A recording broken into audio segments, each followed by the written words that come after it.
নমস্কাৰ সকলোলৈ মই শুভকামনা জনাইছোঁ বিশেষকৈ শুভকামনা জনাইছোঁ সেইসকল নৱপ্ৰজন্মৰ বন্ধু বান্ধৱীলৈ যিসকলে অহা 15 তাৰিখে তৃতীয় শ্ৰেণীৰ পৰীক্ষাৰ বাবে পৰীক্ষাত অৱতীৰ্ণ হ'ব এই পৰীক্ষাৰ জৰিয়তে আমি প্ৰায় ৭,৫০০তকৈও অধিক পদবী অসম চৰকাৰত থকা তৃতীয় শ্ৰেণীৰ চাকৰিৰ পদ পূৰণৰ বাবে আমি চেষ্টা চলাম অসমত ইমান ডাঙৰ পৰীক্ষা আগত কেতিয়াও হোৱা নাছিল 11 লাখ ছাত্ৰ ছাত্ৰীয়ে 15 ছেপ্টেম্বৰত পৰীক্ষাত অৱতীৰ্ণ হ'ব মই অলপ আগতে লিষ্টখন চাইছিলোঁ 11,23,000 পৰীক্ষাৰ্থী হ'ব চেণ্টাৰ হ'ব 2,305টা যদি আমি মেট্ৰিক পৰীক্ষাক চাওঁ মেট্ৰিক পৰীক্ষাই হ'ল অসমৰ সকলোতকৈ ডাঙৰ পৰীক্ষা আৰু বেছি ছাত্ৰ ছাত্ৰীয়ে পৰীক্ষা দিয়ে এই পৰীক্ষাটো মেট্ৰিকতকৈ 3 গুণ হ'ব আৰু 2305টা কেন্দ্ৰত পৰীক্ষা পতা আৰক্ষী মোতায়েন কৰা চেণ্টাৰ ইনচাৰ্জ এটা বৃহৎ কৰ্মযজ্ঞ মই আশা কৰোঁ সকলোৰে সহযোগত এই পৰীক্ষা সুকলমে অনুষ্ঠিত হ'ব কোৱাৰ প্ৰয়োজন নাই কিন্তু তথাপিতো আকৌ এবাৰ কৈছোঁ যে আৰক্ষীৰ পৰা চিভিল প্ৰশাসন সকলো সচেষ্ট হৈ থাকিব কোনো পৰীক্ষাৰ্থীয়ে যাতে কোনো কাৰণতে অসৎ উপায় অৱলম্বন কৰিব নোৱাৰে মই আকৌ কৈছোঁ মেৰিটত মই চাকৰি পাইছোঁ ক'ব খুব সহজ কিন্তু মেধাৰ ভিত্তিত পৰীক্ষা পতা কিমান কঠিন কাম তাক আমি আজি পদে পদে উপলব্ধি কৰোঁ 2305টা চেণ্টাৰ 11 লাখ পৰীক্ষাৰ্থী 11,23,000 পৰীক্ষাৰ্থী ৰাইজে সহযোগিতা কৰিব যাতে এই পৰীক্ষাটো আমি সুন্দৰ আৰু সুকলমে সমাধান কৰিব পাৰোঁ আজি আমাৰ ৰাজ্যৰ কেবিনেটৰ বৈঠক আছিল মুখ্যমন্ত্ৰীৰ আত্মনিৰ্ভৰশীল অসম এই আঁচনিটোৰ জৰিয়তে আমি অসমৰ যুৱ প্ৰজন্মলৈ 2 লাখ টকাকৈ ক্ষুদ্ৰ উদ্যোগ বা ব্যৱসায় কৰিবৰ বাবে আগবঢ়াওঁ ইয়াৰ 1 লাখ টকা ৰাজ সাহায্য আৰু 1 লাখ টকা লোন আজি আমাৰ কেবিনেটে এই বছৰৰ বাবে 25,000 যুৱকৰ এখন তালিকাত অনুমোদন জনাই অহা 3 নৱেম্বৰত যুৱক যুৱতীসকলক আমি মাতি আনি খানাপাৰাত আঁচনি অনুসৰি তেওঁলোকৰ প্ৰাপ্যৰ প্ৰথম কিস্তিৰ ধন আগবঢ়াম ভৱিষ্যতে আমি আৰু 75,000 যুৱক যুৱতীক এই আঁচনিৰ অধীনলৈ আনিবৰ বাবে আমি প্ৰচেষ্টা চলাম অৰ্থাৎ 1 লাখ চৰকাৰী চাকৰিয়ে নহয় 1 লাখ ল'ৰা ছোৱালীক আত্মসংস্থাপনৰো আমি সুবিধা দিয়াৰ ক্ষেত্ৰত আগবাঢ়িছোঁ যিসকল প্ৰাৰ্থী আজি চূড়ান্ত হ'ল তেওঁলোকে নিজৰ বিষয়ে গম পাবই যে এই আঁচনিৰ বাবে মই নিৰ্বাচিত হ'লোঁ নিজৰ নিজৰ জিলাত তেওঁলোকে 3টা দিন প্ৰশিক্ষণ ল'ব লাগিব যাতে আঁচনিটোৰ বিষয়ে বুজিব পৰা যায় আৰু 3 নৱেম্বৰত আমি খানাপাৰা ভেটেনাৰী খেলপথাৰত মাতি আনি সকলোকে এই ধনৰাশি 25,000 নিৰ্বাচিত যুৱক যুৱতীক এই ধনৰাশি আমি আগবঢ়াম আজি মই বি বৰুৱা কলেজলৈ গৈছিলোঁ বি বৰুৱা কলেজে কিছুদিন আগতে অট'নমাছ কলেজ স্বায়ত্তশাসিত মহাবিদ্যালয়ৰ মৰ্যাদা পালে লগতে A++ তেওঁলোকে পাবলৈ সক্ষম হৈছিল আজি মহাবিদ্যালয়খনলৈ গৈ মহাবিদ্যালয়ৰ পৰিয়ালক তেওঁলোকৰ অসাধাৰণ সফলতাৰ বাবে কৃতজ্ঞতা আৰু অভিনন্দন জনালোঁ অসমৰ প্ৰতিখন মহাবিদ্যালয় এনেকৈ যাতে আগবাঢ়ি যাব পাৰে তাৰ বাবে মই সকলো অসমৰ মহাবিদ্যালয়ৰ লগত জড়িত অধ্যক্ষ অধ্যাপক অধ্যাপিকা সকলোকে অনুৰোধ কৰিলোঁ। বি বৰুৱা কলেজ আজি আমাৰ বাবে এক আদৰ্শ আৰু এই বি বৰুৱা কলেজে যি আমাক আদৰ্শ দেখুৱালে তাক যদি আমি অনুসৰণ কৰোঁ আমি আৰু আগুৱাই যাব পাৰিম। ইতিমধ্যে অসমৰ আন কেইবাখনো মহাবিদ্যালয়ে A++ পাইছে। এই মহাবিদ্যালয়সমূহতো কেতিয়াবা যোৱাৰ বাবে মই আশা আৰু আগ্ৰহেৰে বাট চাম। আজি আমাৰ কেবিনেটত কেইবাটাও গুৰুত্বপূৰ্ণ সিদ্ধান্ত লোৱা হ'ল। যোৱা কিছুদিন ধৰি অসমৰ সংবাদ মাধ্যমত শিৰোনাম দখল কৰি থকা খবৰটোৱে আছিল ষ্টক ট্ৰেডিং, অৰ্থাৎ কিছুমান লোকে অসাধুভাৱে সাধাৰণ ৰাইজৰ টকা পইচা সংগ্ৰহ কৰি ষ্টকত ট্ৰেডিং কৰাৰ নামত মানুহক ঠগ আৰু প্ৰবঞ্চনা কৰি আহিছিল। মই এটা নিজৰ সৰু কথা কৈছোঁ। কেইটামান দিন আগতে এখন মই অনুৰোধ পত্ৰ পাইছিলোঁ, ঠিক লিখিত নহয়, এজন ব্যক্তিৰ জৰিয়তে এটা অনুৰোধ পাইছিলোঁ যে কিছু এনেকুৱা ধৰণৰ ট্ৰেডিং কোম্পানী, নাম এটা ট্ৰেডিং কোম্পানীৰ আছিলে, যে এই ট্ৰেডিং কোম্পানীটোৱে মুখ্যমন্ত্ৰীৰ সাহায্য পুঁজিত 1 কোটি টকা দিব বিচাৰে। মোৰ অলপ সন্দেহ হ'ল যে অসমত এনেকুৱা কোন কোম্পানী আছে যোনে CM ৰিলিফ ফাণ্ডত 1 কোটি টকা দিব পাৰে। DGPক মই ক'লোঁ যে আপুনি পৰীক্ষা কৰি দিয়ক। DGPয়ে মোলৈকে এখন লিখিত পত্ৰ পঠালে যে এই গোটেই লেনদেন ছাছপিচিয়াছ, আমি মুখ্যমন্ত্ৰীৰ সাহায্য পুঁজিত এই টকা ল'ব নালাগে। মোৰ সন্দেহ হ'ল, তদন্তৰ নিৰ্দেশ দিলোঁ। লাহে লাহে লাহে লাহে এটাৰ পিছত এটাকৈ এনেকুৱা 32টা ঘটনা আমাৰ চকুলৈ আহিল। আজি আমাৰ কেবিনেটে যিহেতু এই গোটেই ট্ৰেডিং বা ব্ৰকাৰেজ বা ইয়াৰ লেনদেন ইণ্টাৰনেটত হৈছে, কেইবাখনো ৰাজ্যও জড়িত হৈ থাকিব পাৰে, সেইবাবে এই গোটেই ঘটনাৰ তদন্তৰ দায়িত্ব চেণ্ট্ৰেল ব্যুৰো অৱ ইনভেষ্টিগেশ্যন, চমুকৈ যাক CBI বুলি কোৱা হয়, CBIক অৰ্পণ কৰিবলৈ সিদ্ধান্ত গ্ৰহণ কৰিছে। ৰাজ্যৰ মুখ্য সচিবে ইতিমধ্যে CBI ডাইৰেক্টৰৰ লগত কথা পাতিছে আৰু তেওঁলোকেও এই অভিযোগৰ তদন্ত কৰাৰ বাবে আগ্ৰহ প্ৰকাশ কৰিছে। মই নিজেও কেন্দ্ৰীয় গৃহমন্ত্ৰী ডাঙৰীয়াক সাক্ষাৎ কৰি এই তদন্তৰ দায়িত্ব যাতে CBI লয় তাৰ বাবে যোৱা সপ্তাহত অনুৰোধ জনাই আহিছিলোঁ। মই ভাবোঁ CBIৰ তদন্তই ঘটনা পোহৰলৈ আনিব। মই দুটা কথা ৰাইজক অনুৰোধ কৰিম।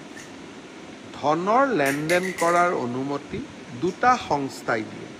যদি সাধাৰণ ধনৰ লেনদেন ৰিজাৰ্ভ বেংক অৱ ইণ্ডিয়াৰ লাইচেঞ্চ লাগে আৰু ষ্টকত ট্ৰেডিং কৰিবৰ কাৰণে SEBI, security exchange board of ইণ্ডিয়াৰ অনুমতি লাগে। এই দুইটা সংস্থাৰ অনুমতি নহ'লে কোনেও ধনৰ লেনদেন কৰিব নোৱাৰে। আপোনালোক সাৱধান হ'ব। সহজ টকাৰ লোভত পৰি নিজৰ সাঁচতীয়া ধনখিনি যাতে কোনো কাৰণতে হেৰাই নাযায়। কোনোবাই বিয়াৰ কাৰণে টকা সাঁচি ৰাখে, কোনোবাই ঘৰ বনাবৰ কাৰণে টকা সাঁচি ৰাখে। আমাক সুদ যদি আমি লাগে, আমি বেংকত টকা জমা থ'ব লাগে আৰু বেংকে যিখিনি সুদ দিয়ে সেইখিনিয়ে ন্যায্য সুদ। ইয়াতকৈ অধিক আশা কৰাও ভুল আৰু আমি অধিক আশা কৰিবও নালাগে। যি নহওক, এই গোটেই CBI তদন্তই গোটেই ঘটনা পোহৰলৈ আনিব আৰু মই আশা কৰোঁ যে এই ঘটনাৰ তদন্তই যিমান মানুহৰ ওপৰত আমাৰ সন্দেহ আছে সকলো সন্দেহ দূৰ কৰাত সহায় কৰিব। আজি কেবিনেটত আমি আৰু দুটা নিৰ্ণয় লৈছিলোঁ, বিশেষকৈ অৰুণোদয় আৰু ৰেচন কাৰ্ড। ইয়াৰ বিষয়ে মই আলোচনা আপোনালোকৰ লগত আগতেও কৰিছোঁ মই নতুনকৈ এই বিষয়ে আলোচনা কৰিব খোজা নাই মাত্ৰ ইমানখিনিয়ে মই জনাব খোজো যে অহা 19 তাৰিখে অৰুণোদয় নতুন হিতাধিকাৰী অন্তৰ্ভুক্তিকৰণৰ কাম আমি হাতত ল'ম আৰু ৰেচন কাৰ্ড নথকা 17 লাখ ব্যক্তিক বা জনসংখ্যাক আমি নতুনকৈ ৰেচন কাৰ্ড দিয়াৰ কামো অহা 19 তাৰিখৰ পৰা আমি আৰম্ভ কৰিম। এতিয়া মই আজিৰ কেবিনেটত লোৱা এটা গুৰুত্বপূৰ্ণ সিদ্ধান্তৰ বিষয়ে আপোনালোকক ক'ব খুজিছোঁ। ড'চাল ই এটা আন্তৰ্জাতিক সংস্থা। এই সংস্থাটোৱে চিভিল এভিয়েশ্যনৰ পৰা আৰম্ভ কৰি মিলিটাৰী এভিয়েশ্যনলৈকে আৰ্টিফিচিয়েল ইণ্টেলিজেন্সৰ পৰা মেচিন লাৰ্ণিঙলৈকে ৰবটিক্সৰ পৰা ইলেক্ট্ৰনিক ভেহিকুললৈকে ইয়াৰ ছফ্টৱেৰসমূহ বনায় আৰু তেওঁলোকে এই গোটেই ইণ্ডাষ্ট্ৰিটোৰ মেন আৰু মেচিন এই দুইটাক এক প্ৰকাৰে নিয়ন্ত্ৰণ কৰে। ভাৰতত এয়াৰফ'ৰ্চে লোৱা ৰাফেলৰ দৰে বিমানৰো যিটো ক'ব লাগে যে অপাৰেশ্যন এণ্ড মেইনটেনেন্সৰ যিবিলাক বেকৰুম কাম এই ডাচেল বুলি ইণ্ডাষ্ট্ৰিটোৱে কৰে আৰু তেওঁলোক এটা আন্তৰ্জাতিক সংস্থা।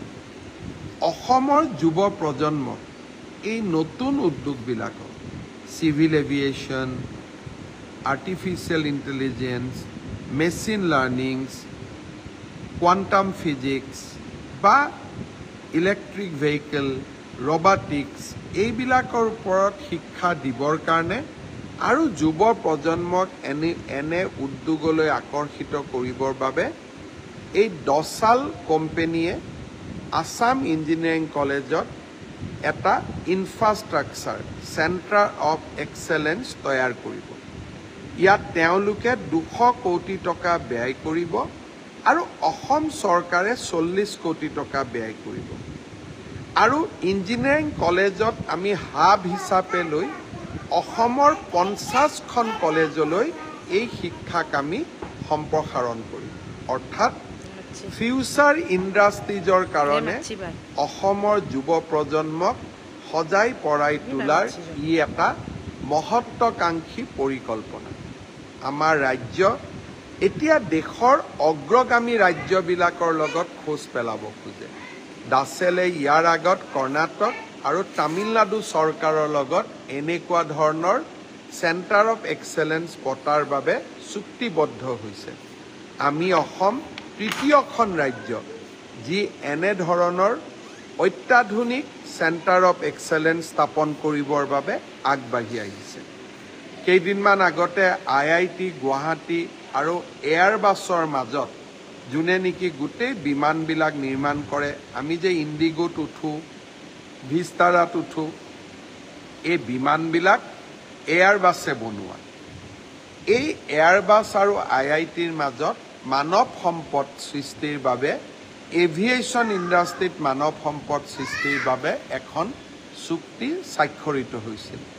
তাৰ এসপ্তাহৰ পিছত ডাচেলৰ লগত আমাৰ এই পৰিকল্পনা। অসম আকৌ উন্নতিৰ পথত জয়াই অসম বোল। এই ধৰণৰ নীতিক সৰুগত কৰি আজি আমি আগবাঢ়ি গৈছোঁ। কেবিনেটত কোকৰাঝাৰৰ বাবে এটা ভাল খবৰ, 111 কোটি টকা খৰচ কৰি এখন অত্যাধুনিক ষ্টেডিয়ামৰো আজি পৰিকল্পনাক কেবিনেটে মঞ্জুৰি দিয়ে। গুৱাহাটীৰ ডাউনটাউন হস্পিটালৰ সন্মুখতো এখন উৰণ সেতু, যাক অহা বছৰ এপ্ৰিলৰ ভিতৰত আমি নিৰ্মাণ কৰি সমাপ্ত কৰিম, তেনেকুৱা আন এক পৰিকল্পনাকো কেবিনেটে আজি মঞ্জুৰি দিয়ে। গুৱাহাটীৰ চিৰিয়াখানাকো সজাই পৰাই তোলাৰ বাবে আজিৰ কেবিনেটে এখন সুন্দৰ আঁচনিত অনুমোদন জনায়। এতিয়া মই আহোঁ এটা ঘটনালৈ।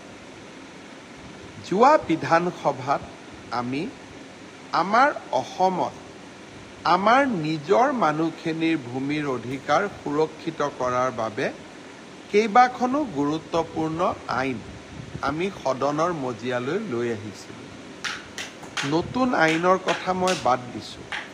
লোকপ্ৰিয় গোপীনাথ বৰদলৈ যেতিয়া অসমৰ মুখ্যমন্ত্ৰী আছিল, তেখেতে এটা সিদ্ধান্ত লৈছিলে যে ট্ৰাইবেল বেল্ট এণ্ড ব্লকত জনজাতি, শিডিউল কাষ্ট আৰু প্ৰটেক্টেড ক্লাছৰ লোকহে বাস কৰিব পাৰিব। প্ৰটেক্টেড ক্লাছ কোন কোন তাৰ এখন ডাঙৰ তালিকা আছে। গুৱাহাটী মহানগৰীৰ গাতে লাগি থকা এটা ট্ৰাইবেল বেল্ট এণ্ড ব্লক হৈছে সোণাপুৰ।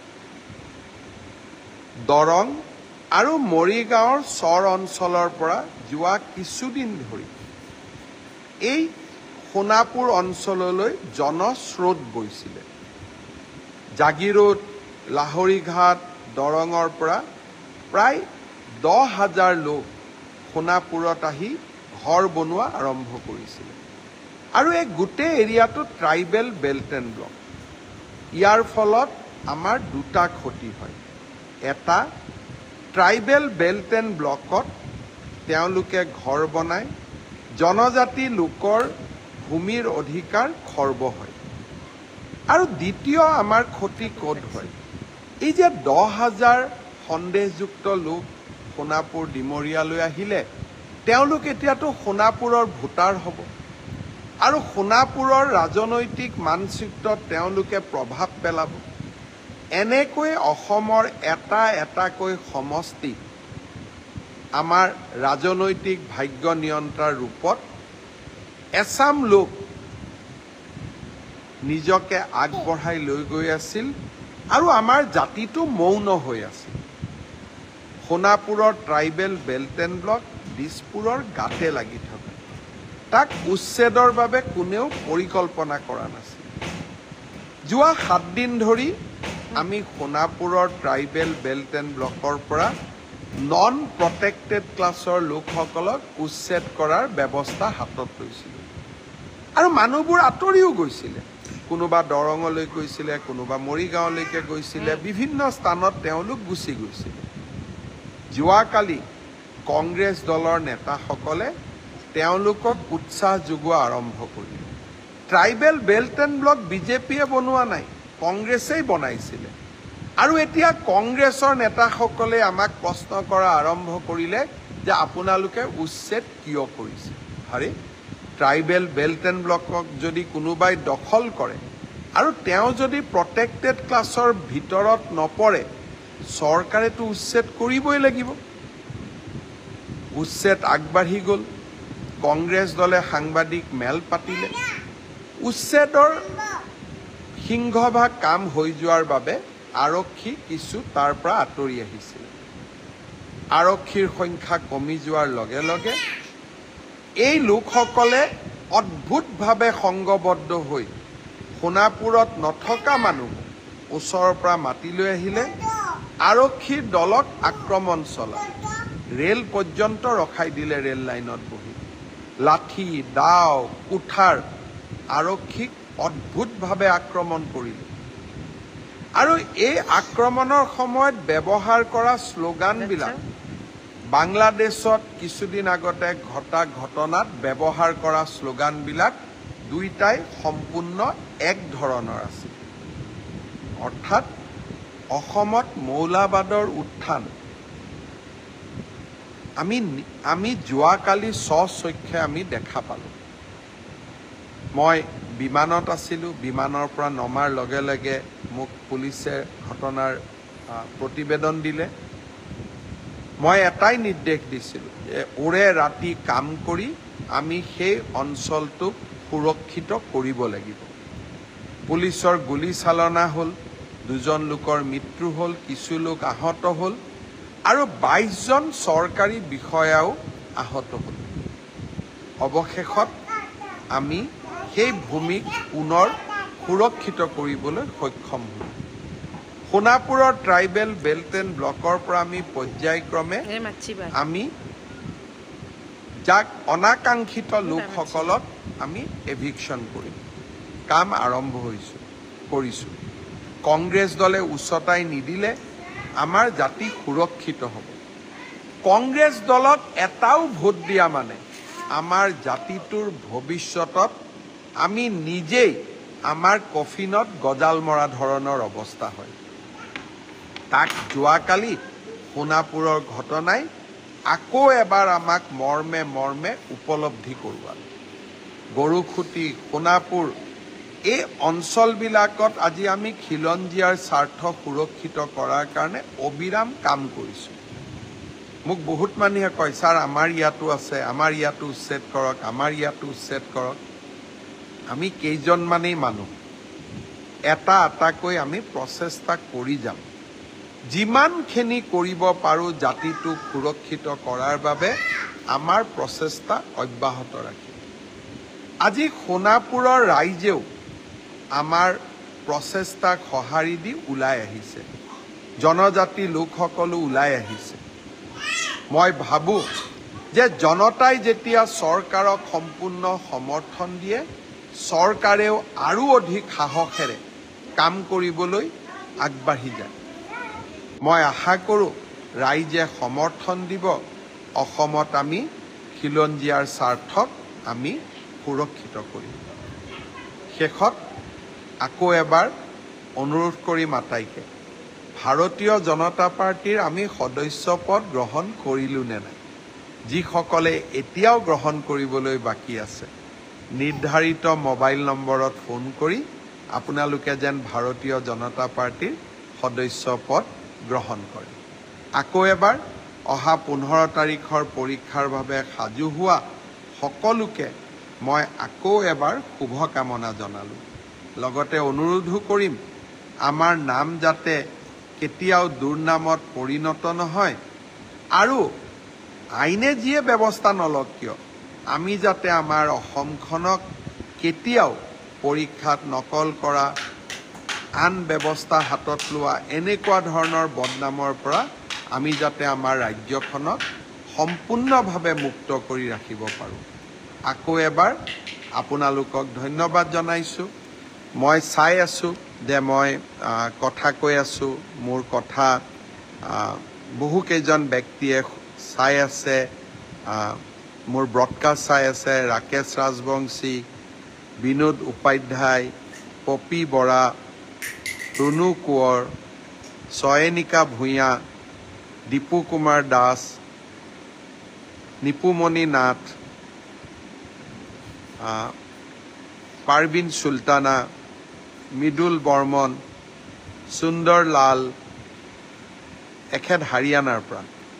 আমাৰ বিধায়ক সুশান্ত বৰগোহাঁয়ে ব্ৰডকাষ্ট চাই আছে। দুগেন্দ্ৰ চেংগুইন স্বৰ্গীয়াৰী, কৰণ ৰাভা, অনুৰাধা শৰ্মা, দেৱজিৎ ফুকন, ৰাজা ৰংহাংলে, ধ্ৰুৱজ্যোতি দাস, নিৰ্মালী পাও অমে, সকলোকে, নৱ কলিতা, সকলোকে মই ধন্যবাদ জনাইছোঁ। আৰু আপোনালোকে আশীৰ্বাদ কৰি থাকিব, শুভকামনা আমালৈ আগবঢ়াই থাকিব। জাতিটো আৰু অসমৰ কাৰণে কাম কৰি যাম। ডাচেলৰ দৰে কাম, এয়াৰবাছৰ দৰে কাম আগত কেতিয়াও হোৱা নাছিল, কিন্তু আমি নতুন অসম এখন নিৰ্মাণ কৰিব পাৰিম। আৰু এই ধৰণৰ কামক যদি আমি আগুৱাই লৈ যাওঁ, তেতিয়াহ'লে আমি সঁচাকৈয়ে অসমক ভাৰতৰ 5খন শক্তিশালী ৰাজ্যৰ ভিতৰতো প্ৰতিষ্ঠা কৰিব পাৰিম। বহুত বহুত ধন্যবাদ। আকৌ সকলোকে শুভেচ্ছা জনালোঁ।